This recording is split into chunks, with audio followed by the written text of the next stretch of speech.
স্বাগতম জনাইছো দীপজ্যোতি ব্লগৰ আন এটা এপিসোডলৈকে। আজি আমাৰ লগত আছে ৰাষ্ট্ৰীয় লেভেলত মানে আপোনাৰ থিয়েটাৰ বা যিকোনো মানে সংগীত অনুষ্ঠানত বাহি বিশেষজ্ঞ হিচাপে কাম কৰা বিতুপন বড়ো। নমস্কাৰ। আৰু লগত আছে হিমাংশু ডেকা, তেখেতৰ সহযোগী হিচাপে লগত পাৰ্টনাৰ হিচাপে কাম কৰে। চ' তেওঁলোকৰ সৈতে আমি অলপ এটা সৰু কথা বতৰা কৰোঁ আহক, তাৰ বিষয়ে চাই থাকক আপোনালোকে আগলৈ।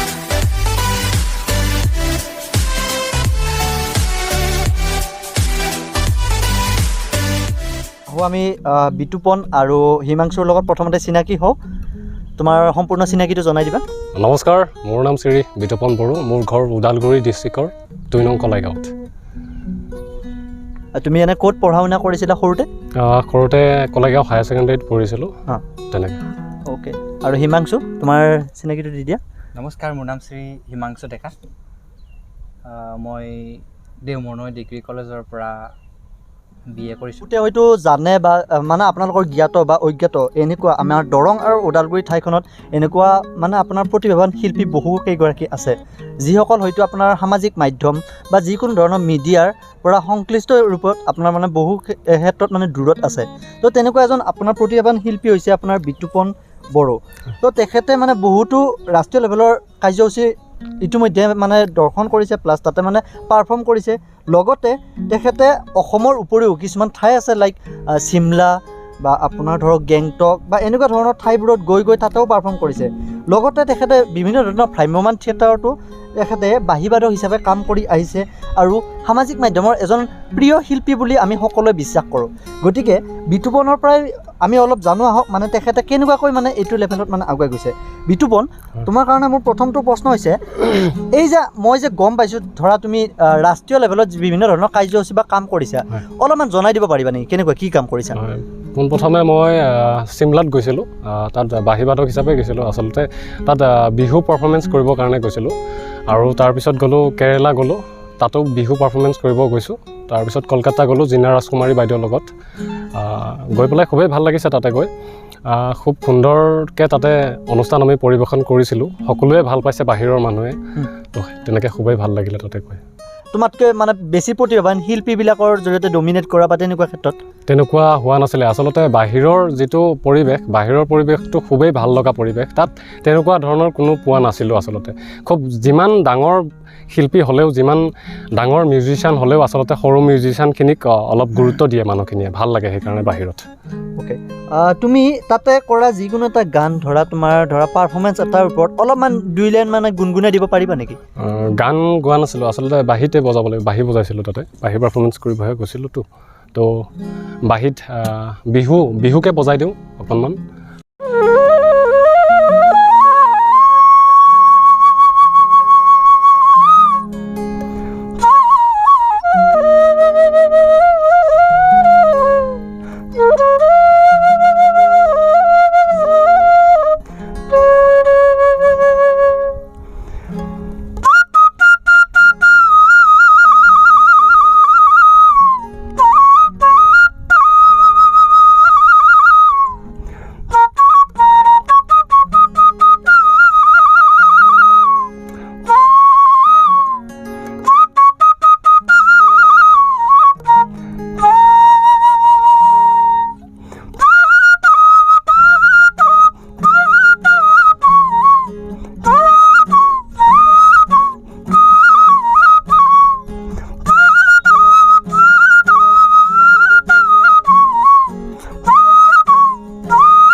ঘূৰি আহিছোঁ আমাৰ অনুষ্ঠানৰ মাজলৈকে। বিতুপন, তোমাৰ ধৰা বিভিন্ন ধৰণৰ ষ্টেজ প্ৰগ্ৰামবোৰ কৰা বুলি মই শুনি আছোঁ, বহু ক্ষেত্ৰত শুনিছোঁ। এনেকুৱা ধৰা তুমি ষ্টেজ প্ৰগ্ৰামৰ মাজতে মই ষ্টেজ প্ৰগ্ৰাম কি কৰিছা মই ইমান সুধিবলৈ নাযাওঁ, কিন্তু ষ্টেজ প্ৰগ্ৰামৰ নামত কেতিয়াবা তোমাৰ মানে স্মৃতি আছে নেকি, লাইক মানে মনত থকা কিবা তেনেকুৱা প্ৰগ্ৰাম আছে নেকি, অলপ জনাই দিব পাৰিবা নেকি আমাৰ দৰ্শকবৃন্দক? মনত থকা বুলি ক'বলৈ গ'লে গোটেইখিনিয়ে মনত থাকে আচলতে। তাৰে মাজত যোৱা বছৰ কৰিছিলোঁ নৱনীতা শৰ্মা বাইদেউৰ লগত। তো ভাল এজন তেওঁ শিল্পী হয়, তো খুবেই ভাল লাগিছিলে। গোৱালপাৰাত প্ৰগ্ৰেম কৰিব গৈছিলোঁ, তাত খুবেই মানুহে মানে ৰাইজে বিপুল সঁহাৰি দিছিলে, তো খুব ভাল লাগিছিলে। তো সেইটোকে ক'ব বিচাৰিম পোনপ্ৰথমে, আৰু গোটেইখিনি মানুহে ছাপোৰ্ট দিছিলে, খুব ভাল লাগিছিলে। আৰু ধৰা বৰষুণ বা ধুমুহা বতাহ এনেকুৱা কাৰণত কিবা কেতিয়াবা মানে প্ৰগ্ৰেম কেঞ্চেল হৈ তোমাৰ ক'ৰবাত ফচি যোৱা তেনেকুৱা কিবা ঘটনা আছে নেকি বাৰু? তেনেকুৱা ঘটনা বুলি ক'বলৈ গ'লে গোৱালপাৰাৰ ওচৰতে আৰু এখন প্ৰগ্ৰেম আছিলে, তাতে আচলতে খুব বতাহ বৰষুণ দিলে, তাৰপিছত গোটেই ওপৰৰ ষ্টেজটোৱে ভাঙি গ'ল। ভাঙি যোৱাত আৰু আমি ষ্টেজত যিটো পাৰফৰ্মেঞ্চ কৰিবই নোৱাৰিলোঁ, আৰু তাৰপিছত ঘূৰি আহিবলগীয়া হ'ল। ষ্টেজত উঠিছিলা নে উঠা নাছিল? উঠা নাই, তেতিয়া উঠা নাই। তাৰপিছত আকৌ ৰাস্তাত আহি পেলাই মানে ফচি গৈছোঁ, আহি গোটেই বোকা হৈ গৈছে ফিল্ডখনত। তো তেনেকৈ ফচি যাব লগা হৈছিলে, তাত 2 ঘণ্টা 3 ঘণ্টা থাকিবলগীয়া হৈছিলে। আৰু তাৰপিছত গোটেইখিনি ৰাইজে আহি পেলাই কেইজনমানে আহি গোটেই গাড়ীখন ঠেলি পেলাই উঠাই পঠিয়াই দিলে আৰু ঘৰলৈ উভতাই। বোকা হৈ গৈছিলে, পূৰা বোকা হৈ গৈছিলে। ষ্টেজ প্ৰগ্ৰামৰ বাহিৰতো তুমি ভ্ৰাম্যমান জগততো বহু পৰিমাণে জড়িত বুলি হ'লে কি মই শুনা পাইছিলোঁ, মই মানে অ'টোৰ পৰা বা তোমাৰ ছ'চিয়েল মিডিয়াৰ মাধ্যম বা যিকোনো ধৰণৰ পষ্ট সেইবোৰৰ জৰিয়তে মই গম পাইছোঁ। এনেই ভ্ৰাম্যমান থিয়েটাৰৰ কোন থিয়েটাৰৰ লগত তুমি এনে জড়িত বা কাম কৰি আহিছা অলৰেডি? প্ৰথম বছৰ কৰিছিলোঁ মই বৰদৈচিলাত, তাতে মোৰ আৰম্ভণি হৈছে। একদম সৰু আছিল তেতিয়া। কিমানমান চনত মনত আছে নেকি? 2018-17 মান হ'ব। 2018-17 মান চনত ন? তেনেকুৱা চনত। আচ্ছা। তো প্ৰথম বৰদৈচিলাত কাম কৰিছোঁ, তাৰপিছত কৰিলোঁ ইতিহাস থিয়েটাৰত, তাৰপিছত কৰিলোঁ ৰাজমুকুটত কৰিলোঁ। তো তেনেকৈ আৰু 3খন থিয়েটাৰত কাম কৰিছোঁ। হয়। এতিয়া যদি তোমাক যদি কোনোবা থিয়েটাৰে যদি আমন্ত্ৰণ জনায়, তুমি যাবলৈ ৰেডি আছানে? এতিয়া আৰু থিয়েটাৰত যোৱাটো মই মানে এতিয়া বাদ দিয়াৰ নিচিনাই হৈছে। এইবছৰো আহিছিলে সূৰ্য থিয়েটাৰৰ পৰা ফোন কৰিছিলে মালিকে, বোলে যাব লাগে বুলি পেলাই। কিন্তু মানে মোৰ অলপ ঘৰুৱা কণ্ডিশ্যনৰ কাৰণে মানে এতিয়া যোৱাটো বাদেই দিছোঁ লাহে লাহে। ধৰা তুমি এনেকৈ শিল্পী হিচাপে বিভিন্ন ধৰণৰ কাৰ্যসূচীবিলাকত মানে তুমি ধৰা মানে বাহিবাদক হিচাপে পাৰফৰ্ম কৰি আহিছা, প্ৰদৰ্শন কৰি আহিছা যিহেতু, কেতিয়াবা চৰকাৰৰ বা বিভিন্ন ধৰণৰ মাধ্যম বা সেইবোৰৰ দৃষ্টিগোচৰ হৈ তোমাক কিবা আৰ্থিক সাহাৰ্য আগবঢ়োৱা কিবা আছে নেকি তেনেকুৱা মনত? তেনেকুৱা ধৰণৰ আচলতে নাই, আজিলৈকে পোৱা নাই বৰ্তমানলৈকে। তো পিছলৈকে পাম নে নাপাম সেইটো হয়তো নাজানো, এতিয়া পোৱা নাই আৰু বৰ্তমান। অতি দুখজনক কথা, কাৰণ ইমান ধুনীয়া এজন শিল্পী এজনে যদি আপোনাৰ ইমান ধুনীয়া প্ৰদৰ্শন কৰাৰ পিছত আৰু অলৰেডি 2-3খন আপোনাৰ ভ্ৰাম্যমান থিয়েটাৰৰ লগতো জড়িত হৈছে, তাৰপিছতে আপোনাৰ ক'বলৈ গ'লে বিভিন্ন ধৰণৰ বাহিৰতো বিভিন্ন ঠাইত প্ৰদৰ্শন কৰি আহিছে, তাৰপিছতো যদি মাধ্যমবোৰ সামাজিক মাধ্যম বা যিকোনো মাধ্যমত যদি আপোনাৰ যদি চিনাকি হোৱা, সেইটো আমাৰ কাৰণে একচুৱেলি আমাৰ দুৰ্ভাগ্য বুলি ক'ব লাগিব। গতিকে মোৰ যিসকল প্ৰিয় দৰ্শকবৃন্দ আছে তেওঁলোকক মই জনাইছোঁ যাতে বিতুপন বড়োক অলপমান সমাজৰ আগত চিনাকি দিয়াটো আমাৰ ফালৰ পৰা এটা কৰ্তব্য আৰু দায়িত্ব বুলি মই ভাবোঁ। বিতুপন, তুমি থিয়েটাৰ বা তেনেকুৱা ক্ষেত্ৰত যিবোৰ বাহিৰ পাৰফৰ্ম কৰিছিলা, তাৰে 2 শাৰী অলপ কমকৈ গুণগুণাই দিবা নেকি? ঠিক আছে। এটা পেথছ বজাইছিলোঁ তাতে। পেথছ মানে থিয়েটাৰত পেথছ বুলি ক'লে আপোনাৰ দুখৰ যিটো ফিল হয় সেইটো পোৱা যায়, তো অলপ বজাই দিছোঁ। ঠিক।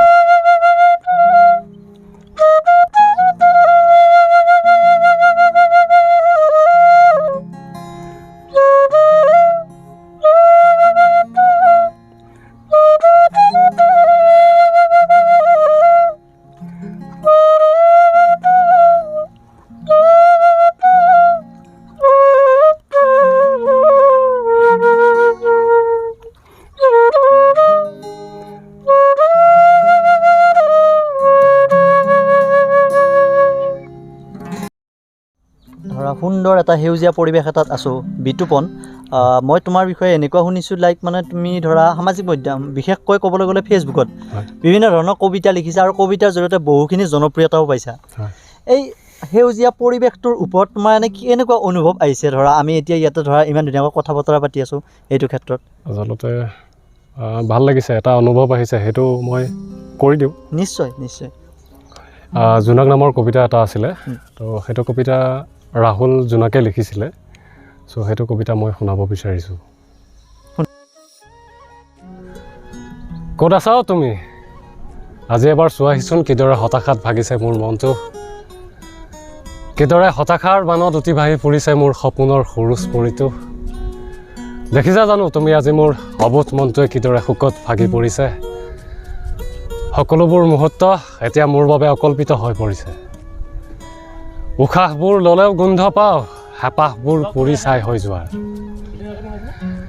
কেতিয়াবা ক'ৰবাত অজানিতে লগ পালে এবাৰ হাঁহি দিবা তোমাৰ হাঁহিটিতেই ৰোমাঞ্চিত কৰি তোলক মোৰ উদং হিয়া কবিতাটো সঁচাকৈয়ে বহুত বেছি আমোদজনক আছিল আমাৰ সকলোৰে বাবে বিতুপন তুমি যিহেতু কবিয়েই হয় এতিয়া ক'ব গ'লে কবি আৰু তুমি ধৰা ইমান ধুনীয়া কবিতা আবৃত্তি কৰিছা এইটো ক্ষেত্ৰত প্ৰেম ভাল পোৱাক তুমি বিশ্বাস কৰা প্ৰেম ভাল পোৱাক তুমি কবিতাৰ জৰিয়তে কি সংজ্ঞা দিব বিচাৰা এটাই কথা ক'ব বিচাৰোঁ যে প্ৰেম ভাল পোৱা আচলতে থাকিব লাগে সকলোৰে থাকিব লাগে প্ৰেম ভাল পোৱা যদি প্ৰেম ভাল পোৱা নাথাকিলেহেঁতেন সকলোবিলাক মানুহেই আচলতে দানৱৰূপী হ'লেহেঁতেন তো গতিকে প্ৰেম ভাল পোৱাটো থাকিব লাগে কিন্তু সদায় সৃষ্টিৰ বাবে আচলতে ধ্বংসৰ বাবে থাকিব নালাগে তাত যদি ধ্বংসৰ বীজ সোমাই থাকে তেতিয়াহ'লে সেই প্ৰেম ভাল পোৱাটোক আচলতে প্ৰেম ভাল পোৱা বুলি কোৱা নাযায় সেই বুলি ভাবোঁ আৰু মই সংগীত জগতত তুমি যিহেতু বাহিবাদক হিচাপে তুমি প্ৰখ্যাত হয় এইটো ক্ষেত্ৰত তোমাৰ প্ৰিয় শিল্পী বুলি ক'লে এনে তুমি কাক ভাবা তোমাৰ ক্ষেত্ৰত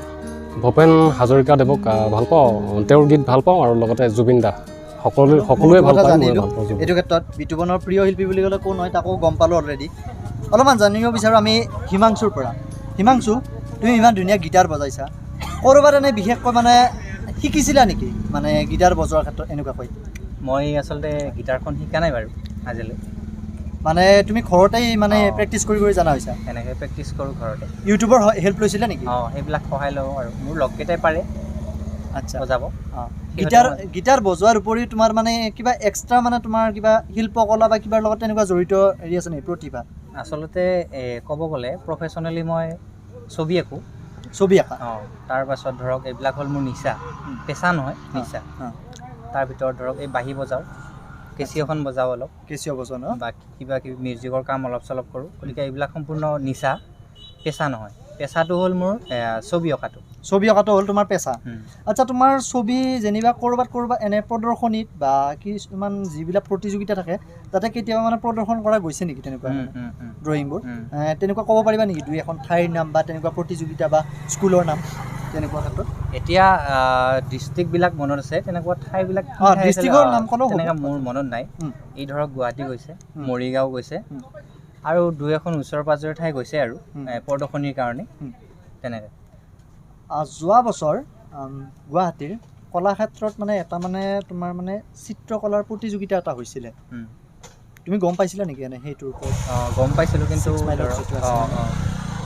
তাতে যোৱা নাছিলা নেকি তুমি তাতে যোৱা নাছিলোঁ তেতিয়া লকডাউনৰ সময় আছিল আচ্ছা য়েছ লকডাউনৰ সময়ৰ কাৰণে তুমি যাব নোৱাৰা বিতুপনৰ বহুতখিনি প্ৰতিভা আছে আমি সকলোৱে জনাটো প্ৰয়োজন এইটো ক্ষেত্ৰত বিতুপন যিহেতু তুমি গীটাৰ বজাব জানা তুমি বাঁহী বজাব জানা গতিকে আৰু লগতে হিমাংশুই জানে হিমাংশুই কি জানে বুলি ক'লে ছবি আঁকিব জানে বুলি ক'লে বাঁহীৰ কথা ক'লে তাৰপিছত গীটাৰ বজাব জানে আৰু লগতে কেচিঅ' কথা কৈছিলে কেচিঅ' বজাব জানে বুলি কৈছিলে এইটো ক্ষেত্ৰত ইয়াতেতো কেচিঅ' বাৰু এভেইলেবল নাই তথাপি আমি দুয়োজনৰ ধৰা প্ৰিয় শিল্পী বুলি ক'লে তেখেতৰখিনি গম পালোঁ তোমাৰ এনে প্ৰিয় শিল্পী কোন হয় তুমি জনাবা প্ৰিয় শিল্পী এতিয়া গায়ক হিচাপত চাব গ'লে জুবিন দাক ভাল পাওঁ আচ্ছা আৰু ভূপেন হাজৰিকা ভাল এনেই চবকে পাওঁ এনে বেছি প্ৰিয় শিল্পী তোমাৰ জুবিন দা হয় জুবিন দা হয় অ'কে জুবিন দাৰ এটা গানৰ দুই শাৰী গুণগুণাব মানে ধৰা গীটাৰত গুণগুণাব আমাৰ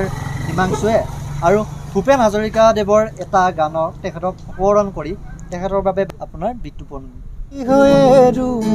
মই অবিহনে মোৰে শুভ কামনা লাহে লাহে আঁতৰাই টানি ল'লো মই মোক তোমাৰ পৰা কিনো হ'ল সপোনেৰ সাধনাও আজি যেন আধৰুৱা মন যায়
জ্ঞাপন কৰিছোঁ। আজিৰ এই অনুষ্ঠানটোৰ হয়তো একদম লাষ্ট কুৱেশ্যন বুলি ক'ব লাগিব এইটো ক্ষেত্ৰত। ধৰক হিমাংশু যেনেকুৱাকৈ আপোনাৰ কেচিঅ' বজায়, বাঁহী বজায়, গীটাৰ বজায়, চিত্ৰকলাৰ লগত জড়িত, বিতুপনো তেনেকুৱাকৈ গীটাৰ বজায়, বাঁহী বজায় আৰু এনেকুৱা বহুতো ক্ষেত্ৰত জড়িত, লগতে কবিতা আবৃত্তিও কৰে। এতিয়া মোৰ কুৱেশ্যন এটা, আপোনাৰ লাষ্ট কুৱেশ্যন বুলি ক'ব লাগিব বিতুপনৰ কাৰণে। বিতুপন, তোমাৰ এটা কবিতা এটা ফেচবুকত বহুত বেছি ভাইৰেল হৈছে। সেই কবিতাটো মানে কোনে কেনেকুৱাকৈ ৰচনা কৰিছে মই বাৰু নাজানো, কিন্তু কবিতাটোৰ শিৰোনামটো মই জানো, সেইটো হৈছে দেউতা বুলি। আচলতে দেউতা নামৰ কবিতাটি সকলোৱে আদৰি লৈছিলে, চ' খুবেই ভাল লাগিছে। ফেচবুকত আপোনাৰ সেইটো 3 লাখ প্লাছ মান হৈছে এতিয়া চাগে, 3 লাখ প্লাছ হৈছে আৰু শ্বেয়াৰো বহুত কৰিছে, লাইকো বহুত কৰিছে, কমেণ্টো কৰিছে। পোনপ্ৰথমে এটা কথা ক'ব বিচাৰিম, মোক সহযোগ দিয়া প্ৰত্যেকজন ব্যক্তিকে মই আচলতে এই ইউটিউব চেনেলৰ ফালৰ পৰা বা মোৰ ফালৰ পৰা মই আপোনালোকক বহুত বহুত ধন্যবাদ জ্ঞাপন কৰিছোঁ। আপোনালোকে এনেদৰে মোক ছাপোৰ্ট দি যাওক, মই নতুন নতুন কাম কৰি যাবলৈ চেষ্টা কৰিম। আৰু এতিয়া মই দেউতা কবিতাটি অলপ আপোনালোকৰ আগত গুণগুণাই দিব বিচাৰিছোঁ। আচলতে কবিতাটি লিখিছিলে দীপজ্যোতি চৌধুৰী ডাঙৰীয়াই, তো খুব সুন্দৰ এটা কবিতা লিখিছিলে, গতিকে সেই লিখনিটো মই আজি আপোনালোকৰ আগত শুনি লিখিছিলে, তো মই পাঠ কৰিব বিচাৰিছোঁ।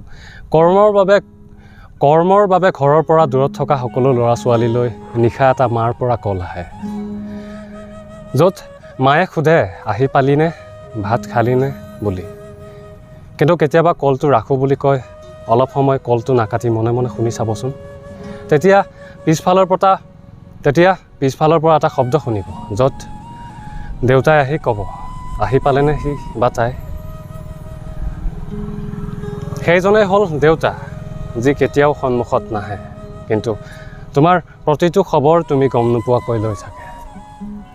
দেউতা আমাৰ বাবে এডাল লাখুটি, সেয়া হয়তো খোজকাঢ়িবলৈ। ৰাইজক কি দেখুৱাব পাৰিছোঁ নোৱাৰিছোঁ সেইটো বাৰু মই ইমান বেছি অভিজ্ঞ নহয়, কাৰণ এইটো ক্ষেত্ৰত মই বহুত বেছি নতুন হয় এইখন জগতত, ইউটিউব জগতত।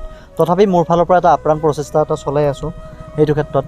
বিশেষকৈ আপোনাৰ যিসকল দৰং বা ওদালগুৰি সীমান্তত আমাৰ এইখিনি ভিতৰত যিখিনি নজনা প্ৰতিভাৱান শিল্পী আছে, যাৰ হয়তো অসমত বা বাহিৰত বেলেগ কোনত হয়তো চিনাকি আছে, কিন্তু আমাৰ ইয়াতে হয়তো বহুতে চিনি নাপায়, তেনেকুৱা এজন প্ৰতিভাৱান শিল্পী আমাৰ মাজত আজি লগ পালোঁ, বিতুপন বড়ো, আৰু এজন হৈছে আপোনাৰ হিমাংশু ডেকা।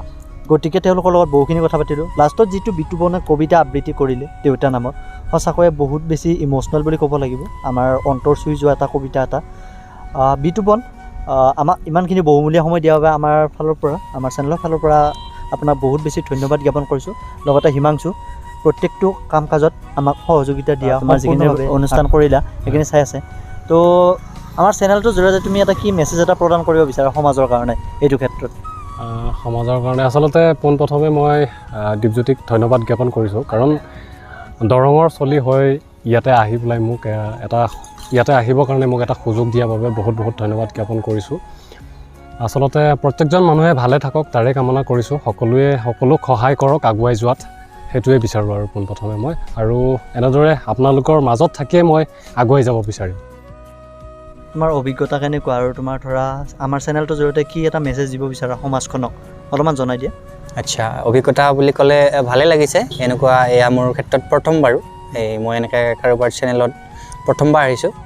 নাহিলোঁ হয় যদি এতিয়া বন্ধুৰ খাতিৰত আহিছোঁ এই চেনেলটোত। আগতেও আহিছিল 2-এজন মানে ইণ্টাৰভিউ লোৱাৰ কাৰণে এই মোৰ লগ, কিন্তু তেতিয়া মানে মই বিশেষ জনা নাছিলোঁ বস্তুবিলাক। এতিয়া কিবা অকণমান জানো, গতিকে সেইখিনি ৰাইজক দেখাইছোঁ। ইয়াত ভুলভ্ৰান্তি হ'ব পাৰে, গতিকে এইবিলাক নিচা নহয়, এইবিলাক পেচা নহয়, এইবিলাক নিচা। এইবিলাক চাই যদি কোনোবাই ভাল পাইছে শিকক, তেওঁলোকেও শিকক, তেওঁলোকেও ভাল ভাল মানুহক অনুসৰণ কৰক, সকলো মানুহ ভালে থাকক, ভাল হওক, এই চেনেলটো অলপ মানে ওপৰত যাওক, তাকে কামনা কৰোঁ আৰু।